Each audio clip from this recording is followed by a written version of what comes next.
জানিস রাসেল, এবার বিশাল বড় একটা আমি গরু কিনেছি। সুদের ব্যবসাটা এবার যা হইছে না, এবার কুরবানি দিব রেকর্ড।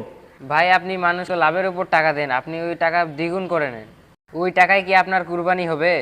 আরে ভাই, আল্লাহ তো নিয়ত দেখেন। আমি আল্লাহর সন্তুষ্টির জন্য কুরবানি দিচ্ছি, টাকা কোথায় থেকে আসে সেটা তো বড় কথা না। ভাই রাসূল সাল্লাল্লাহু আলাইহি ওয়াসাল্লাম বলেছেন, সুদখোর, সুদদাতা, লেখক ও সাক্ষী সবাই অভিশপ্ত। ভাই সুদের টাকায় কুরবানি দিলে সেটা কুরবানি হয় না, সেটা বরং গুনাহের কাজ। ধুর, এইসব জাল হাদিস তোরা কই পাস?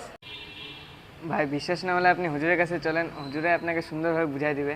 হ, চ চ চ হুজুরের কাছে চ, দেখি তো ও হাদিস সত্য না মিথ্যা। মুহাম্মাদুর রাসূলুল্লাহ। হারাম ইনকামে করা ইবাদত আল্লাহর দরবারে কবুল হয় না। হুজুর, আমি তো সুদের টাকা দিয়ে গরু কিনেছি, এখন কি করব? তওবা করো ভাই, হারাম ইনকামে ইবাদত কবুল হয় না।